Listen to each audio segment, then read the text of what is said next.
Hello दोस्तों, मेरे YouTube channel पर आपका स्वागत है। तो चलिए कहानी शुरू करते हैं। कहानी अच्छी लगे तो प्लीज़ चैनल को लाइक और शेयर जरूर कीजिएगा। Mittal and Chawla house. चित्रांग और करण अभी बात कर रहे थे कि वहाँ पर आरोही आ जाती है। आरोही को देखकर चित्रांग उसे इग्नोर कर करण की तरफ देखते हुए बोला, मुझे जरा ऑफिस में कुछ काम था, मैं निपट कर आता हूँ। जिसे सुनकर आरोही उसे देखते हुए, रात हो चुकी है, ऑफिस बंद हो चुका होगा। चित्रांग आरोही की बात पर बोला, हम बॉस है, हम दरवाज़ा खुलवा सकते हैं। इतना कहकर चित्रांग फाइल उठाकर वहाँ से निकल जाता है। आरोही जाते हुए चित्रांग को गुस्से में देखने लगती है तो करण उसे देखते हुए कहता है, मॉम ने तेरे लिए डेट प्लान किया था, गई नहीं? आपको इतना ज़्यादा खुजली मची है तो आप चले जाओ ना, मुझे नहीं जाना। आरोही ने झल्लाते हुए कहा। जिसे सुनकर करण अपनी आंखें छोटी करके बोला, वो बिन पूंछ वाली बंदर की प्रजाति की औरत। पहली बात, मुझे ऐसे बकवास नाम से मत दर्शाया करो, अपनी बीबी को जाकर दर्शाओ। आरोही ने वहां से जाते हुए कहा। जिसे देख करण उसकी छोटी आंखों को पकड़कर बोला, उसकी चोटी को पकड़कर बोला, मुझसे जुबान लड़ा रही हो, तुझे मेरा डर नहीं है क्या? आरोही कोहनी से करण के पेट पर मारती है, जिस पर करण उससे दूर होकर अपने दर्द को कंट्रोल करते हुए कहता है, तुम सच में बहुत बेहुदा हो। चित्रांग से कहूंगा कि वह तुमसे बात ही ना करे। करण की धमकी को सुनकर आरोही फ्लावर के बास को उठाकर करण को धमकाते हुए बोली, अगर आपने ऐसा कुछ कहा भी तो चित्रांग से, तो मैं उसे आपके सिर पर फोड़ दूंगी, वरना आपकी बीबी को इंडिया छोड़कर आ जाऊंगी। जिसे सुनकर करण 2 कदम पीछे होकर बोला, तुझे डर नहीं है क्या? सच में पहली बात, आप ये होशियारी जाकर अपनी बीबी को सामने झाड़ा करो, मेरे सामने मत झाड़ा करो। यहाँ इसके पीछे परी हूँ, वो भाव देने को तैयार नहीं और आपको इस 2 कौड़ी के डेट की परी है। आरोही ने फ्लावर वापस उसके जगह पर रखते हुए फ्रस्ट्रेशन में कहा। आरोही की बात सुनकर करण हंसते हुए बोला, हाँ हाँ हाँ, लड़कों को लड़की और सुशील सुंदर लड़कियां पसंद होती है, तेरी जैसी मर्दाना औरत नहीं। करण की बात से आरोही उसे घूरते हुए, अब उसमें भी मेरी गलती है जो मुझे मारपीट आती है। आप लोगों ने ही मुझे बिगाड़ कर रखा है और आप ही मुझे मर्दाना कह रहे हो। वो भी मुझे यही कहता है। करण आरोही की बात पर दांत दिखाते हुए बोला, एक बात बोलूं, तुझे किसी लड़की से शादी कर लेनी चाहिए। आप भी उस चित्रांग से शादी कर लो ना, बीवी से कुछ नहीं मिल रहा, हर वक्त चाबुक लेकर उसको पीटने के लिए पीछे दौड़ती है, आपको पीटने के लिए पीछे दौड़ती है और मुझे एडवाइस दे रहे हो। आरोही ने दांत पीस कर कहा। जिसे सुनकर करण आरोही के बाल को पकड़ते हुए बोला, किसी और का गुस्सा मुझ पर उतार रही हो बंदरिया। आरोही करण के पैरों पर जोर से मारती है तो करण उचकते हुए उसके बाल को छोड़ अपने पैर को संभालने लगता है और गुस्से में आरोही को घूरते हुए कहता है, अब तो चित्रांग तुझे भाव ही मत दे, हर वक्त मारती रहती है, तुझसे बड़ा हूँ, छोटा नहीं। तो बड़े बनने वाला काम भी करो ना, मार खाने वाले काम करोगे तो मार नहीं खाओगे तो क्या करोगे? आरती तो उतारूंगी नहीं मैं आपकी। आरोही ने अपने बालों को ठीक करते हुए कहा। जिस पर करण उसके गले में अपनी बाहें डालते हुए कुछ पल सोच कर बोला, चल तेरी मदद करते हैं। आरोही सिर घुमाकर सिर उठा करण को देखते हुए बोली, आप सच में मेरी मदद कर सकते हो?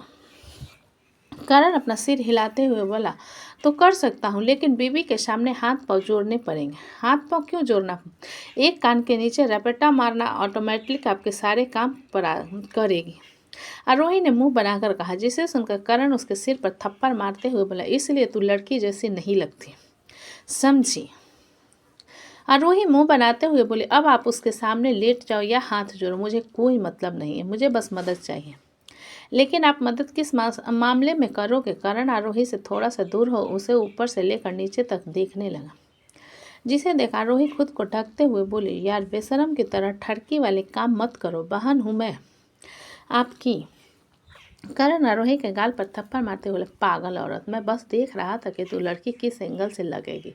क्यों, आप बहुत बड़े फैशन डिजाइनर बन गए क्या, जो लड़की को और लड़की वाला बनाने वाला काम करोगे? आरोही ने गाल को सहलाते हुए कहा। जिसे सुनकर करण 2 मिनट अपना दिमाग चलाने के बाद बोला, तू जा अपने कमरे में, मैं अपनी बीबी को भेज रहा हूँ। इतना कहकर करण खुद अपने कमरे की तरफ चला जाता है।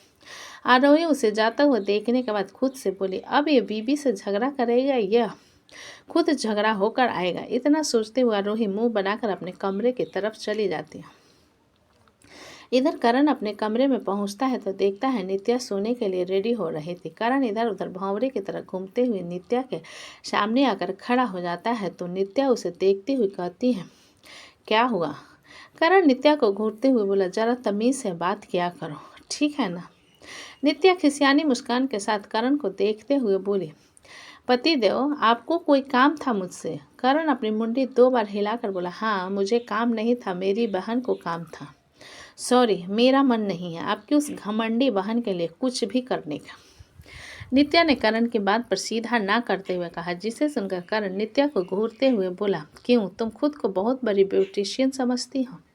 लेकिन मैंने अभी कुछ कहा ही कहा है, आप खुद पागल जैसी बात कर रहे हो। नित्या ने करण को साइड करते हुए कहा, जिसे देख करण नित्या के हाथ को पकड़कर बोला, मेरी बहन चित्रांग को पसंद करती है तो इसमें मैं क्या करूं? नित्या ने अजीब नज़रों से करण को देखते हुए कहा, जिस पर करण नित्या को घूरते हुए बोला, तुम्हें उसका मेकओवर करना है, उसे लड़की जैसा बनाना है। ये आदत तो लड़कियों में नेचुरल होती है ना, तुम्हारी बहन के पास भी है तो इसमें मैं क्या कर सकती हूँ? नित्या ने करण के हाथ से अपने हाथ को छुड़ाते हुए कहा, जिसे सुनकर करण अपना सिर नहीं में हिलाकर बोला, उसे मार धार के अलावा और कुछ नहीं आता। गलती तुम्हारी हो जो तुमने अपनी बहन को ऐसा बना कर रखा है, तो मैं इसमें मैं क्या कर सकती हूँ? मतलब ये तो ऐसा हो गया ना, औलाद बिगड़ा हुआ हो और पत्नी जाकर उसे संभाले, ये तो गलत है ना। नित्या ने करण को कटाक्ष करते हुए कहा, जिसे सुनकर करण अपने दांत किटकिटाते हुए, तुम्हें लगता है कि मैं बिगड़ा हुआ हूँ? नित्या अपनी गर्दन नहीं में हिलाते हुए जाकर बिस्तर पर लेट जाती है और ब्लैंकेट ओढ़ने के लिए खींचती है तो करण ब्लैंकेट को खींचते हुए कहता है, तुम्हें मदद करनी होगी। नित्या फ्रस्ट्रेशन में उठकर बैठते हुए, रात को तमाशा मुझे बिल्कुल पसंद नहीं। यह सुनकर करण शरारती मुस्कान के साथ बोला, सारे तमाशे रात को होते हैं, मैं एक और तमाशा कर सकती हूँ। कल की हेडलाइन में चमक सकता है कि करण चावला किसी ने की दरिंदगी से खून लाश है लापता। क्या कहते हो इस बारे में?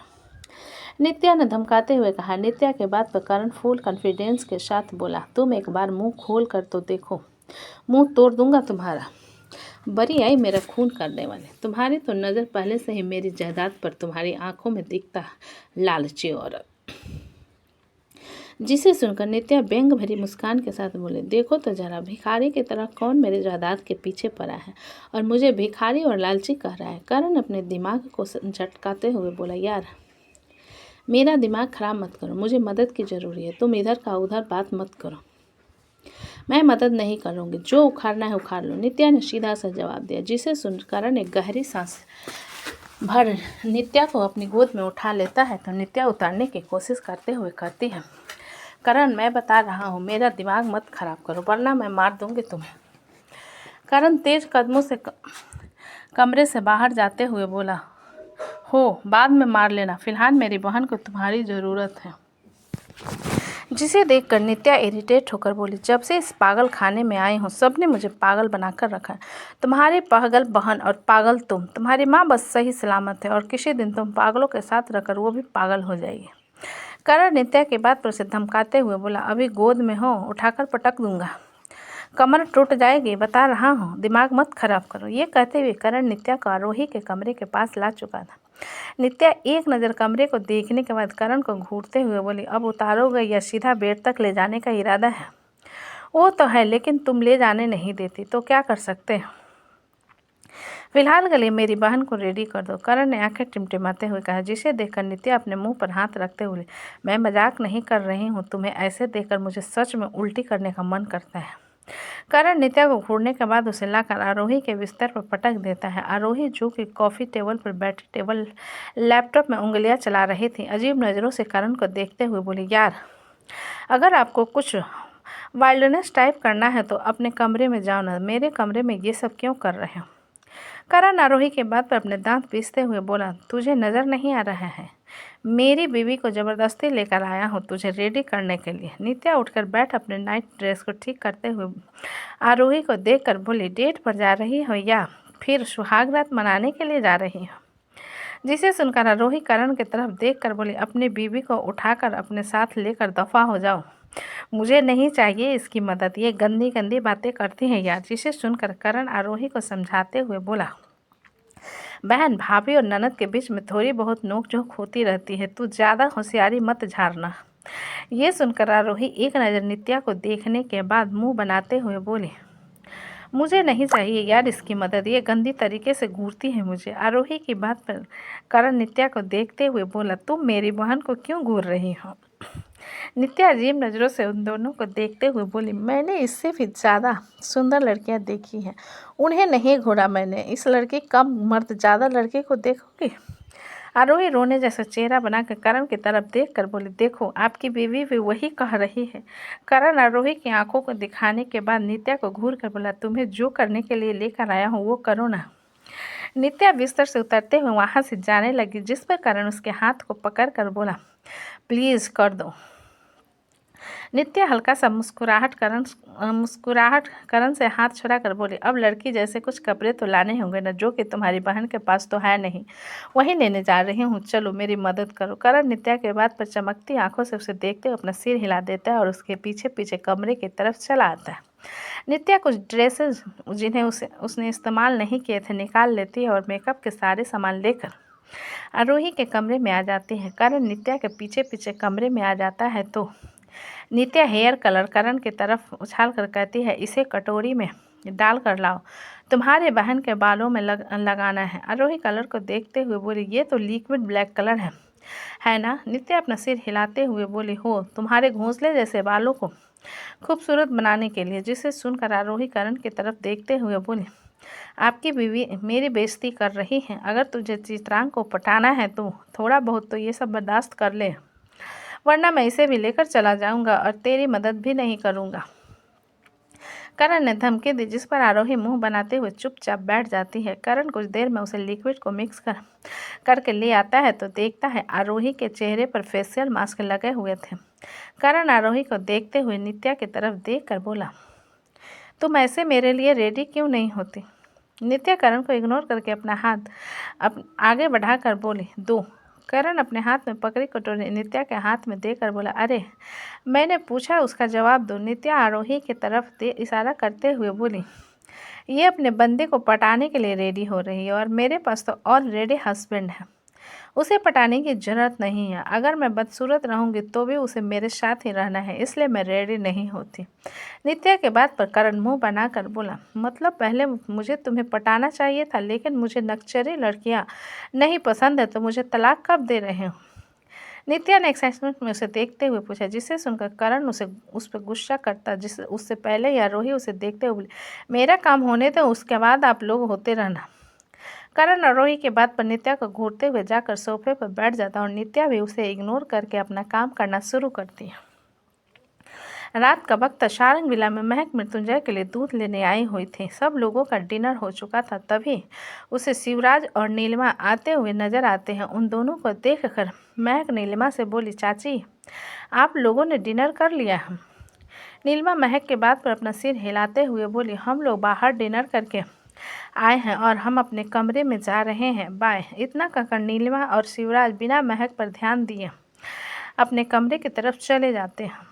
महक उन्हें जाता हुआ देखकर खुद से बोली, मुझे बताना था वैदिक बीमार था। इतना सोचते हुए महक ट्रे में 3 दूध का गिलास लेकर कमरे में पहुंचती है तो देखती है मृत्युंजय किसी गहरी सोच में खोया हुआ था। महक दूध का गिलास लाकर कॉफ़ी टेबल पर रखते हुए मृत्युंजय से बोले, आप दूध खत्म कीजिए, तब तक मैं वैदिक को देखकर आती हूँ। मृत्युंजय महक के बात पर अपना सिर हिला देता है तो महक अपने कमरे से निकल वैदिक के कमरे में आ जाती है। महक वैदिक के कमरे में आती है तो देखती है शिवांश वैदिक के साथ बिस्तर पर लेटा उसके सिर को थपथपा रहा था। महक अंदर जाकर ट्रे टेबल पर रखकर वैदिक के पास आकर उसके माथे को छूते हुए बोला, आप ठीक हो? वैदिक महक के बात पर अपना सिर हिलाते हुए बोला, मैं ठीक हूँ भाभी। शिवांश थर्मामीटर महक को देते हुए बोला, आंटी बुखार चेक कर लो। मैंने कुछ देर पहले किया था तो नॉर्मल था, लेकिन ये कांप रहा है। जिसे सुनकर महक अपना सिर हिला वार्डरोब से एक ब्लैंकेट लाकर वैदिक को कवर कर देती है और शिवांश की तरफ देखते हुए कहती है, शिव आप जाकर सो जाओ, मैं वैदिक के साथ हूँ। शिवांश और वैदिक का कमरा एक था। जब से शिवांश वहां रह रहा था, वैदिक के कमरे में 2 बेड रख दिए गए थे और वैदिक को भी इससे भी कोई एतराज़ नहीं था। वहीं शिवांश महक के बात पर अपना सिर हिलाकर अपने बिस्तर पर जाकर बैठ जाता है तो महक उसे दूध का गिलास देते हुए कहती है, इसे पीकर खत्म करो। शिवांश महक के बात पर अपना सिर हिलाकर दूध पीने लगता है और महक वैद्य का बुखार चेक करती है। उसे अभी भी थोड़ा बुखार था, जिसे देखते हुए महक वैदिक से कहती है, हम हॉस्पिटल चले। वैदिक महक के बात पर अपना सिर नहीं में हिलाते हुए बोला, नहीं भाभी, वहाँ जाऊँगा तो इंजेक्शन लगाएंगे, मुझे इंजेक्शन से डर लगता है। जिसे सुनकर महक उसके सिर को थपथपाते हुए बोली, मैं गर्म पट्टी माथे पर लगा रही हूँ और दवा दे रही हूँ, दूध पीकर दवा खाकर सो जाओ। अगर कल सुबह तक आपका बुखार खत्म नहीं हुआ तो हम डॉक्टर के पास चलेंगे और आप कोई नखरे नहीं करेंगे। वैदिक अपना सिर हिलाते हुए बोला, ठीक है। महक वैदिक की बात पर उसे दवा देती है और दूध के साथ वैदिक उसे खा लेता है, फिर बिस्तर पर लेट जाता है। महक उसके माथे पर ठंडा कपड़े की पट्टी करने लगती है। उस काफ़ी देर बाद मृत्युंजय महक को देखने के लिए आता है तो देखता है महक वैदिक की पट्टी बड़े ध्यान से कर रही थी। जिसे देखकर मृत्युंजय महक के पास आकर बोला, महक, उसकी पट्टी मैं कर देता हूँ, तुम जाकर अभी को देखो ना, वो उठ गया है और रो रहा है। महक मृत्युंजय की बात सुनकर अपना सिर हिलाते हुए बोली, अच्छे से करना, मैं उसे सुला कर आती हूँ। मृत्युंजय महक के होठों पर हल्का सा किस करके मुस्कुराते हुए वैदिक के पास बिस्तर पर जाकर बैठ जाता है और महक उसे घूरते हुए कमरे की तरफ चली जाती है। महक कमरे में पहुंचती है तो देखती है अव्यक्त रो रहा था। महक जाकर अव्यक्त के डायपर को चेक करती है जो कि गीला था, जिन्हें बदलने के बाद महक उसे दूध पिलाते हुए थपथपाने लगती है। तो दोस्तों, कहानी कैसी लगी मुझे कमेंट में लिखें। अच्छी लगे तो प्लीज़ चैनल को लाइक करें, सब्सक्राइब करें और ज़्यादा से ज़्यादा शेयर करें। कहानी को पूरा सुनने के लिए धन्यवाद।